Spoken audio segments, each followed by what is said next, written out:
Hello, everyone. Welcome to the Newsbrowse News broadcast.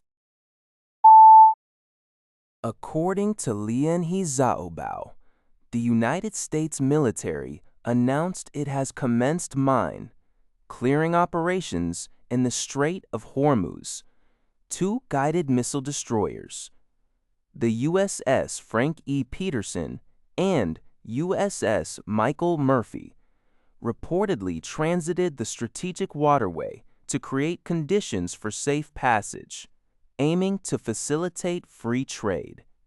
General Kenneth F. McKenzie, Jr., commander of U.S. Central Command, stated they were working to open new shipping lanes.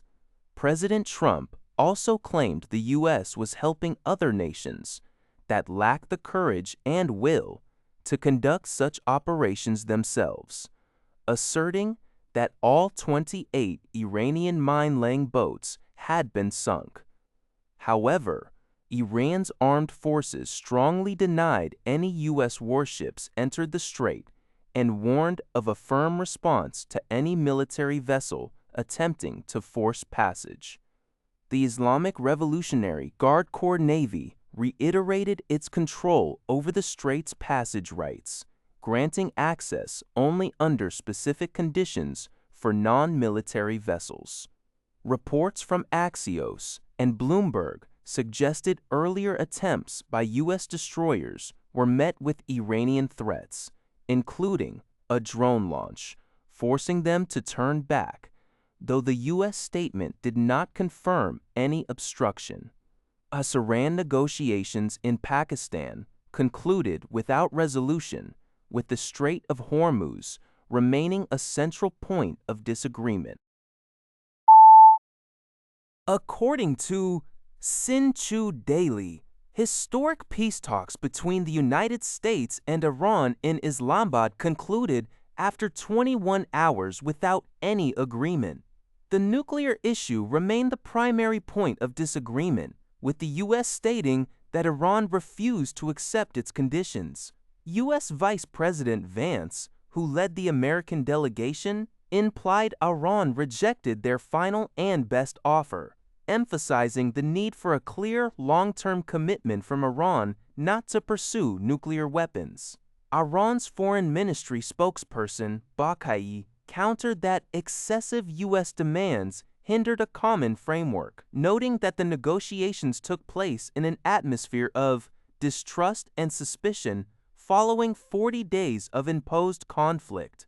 Both sides, however, have not closed the door on further dialogue, with Pakistan mediating to facilitate continued engagement. The time and location for the next round of talks remain unannounced.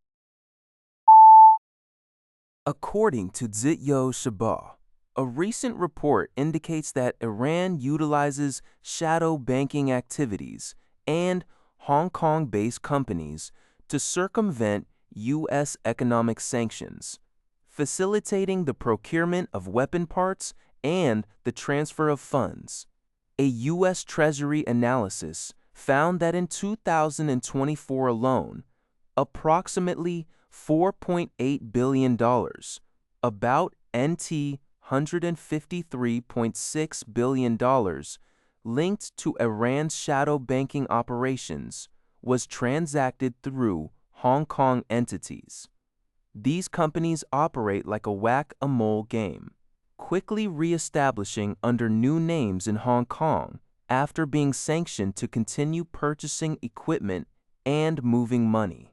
An example cited involves a Tehran trader who used Hong Kong front companies to acquire over $1 million worth of equipment for Iran's missile program, including critical components for Shahed attack drones. While China does not openly sell military systems to Iran, substantial amounts of rocket fuel precursors, drones, and missile parts reportedly flow to Tehran. U.S. officials note that some funds transferred via Hong Kong shell companies ultimately support sanctioned entities like the Islamic Revolutionary Guard Corps, IRGC.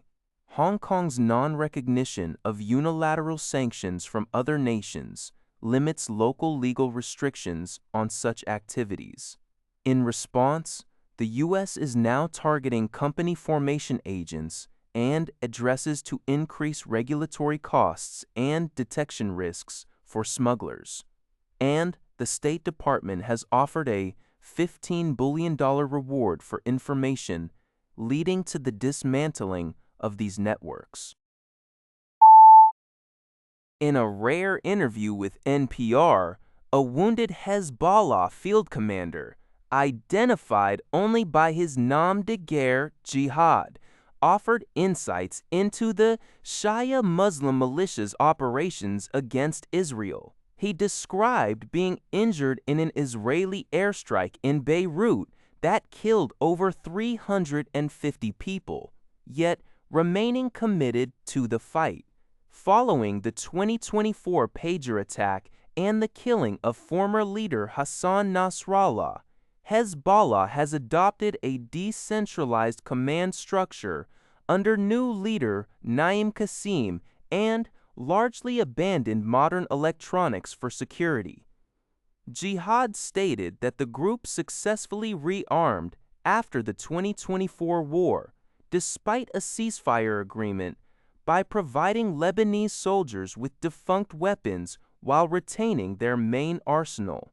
He mentioned acquiring Russian-made anti-tank weapons via Syria and even manufacturing some weapons domestically, asserting their continued ability to fire rockets into northern Israel.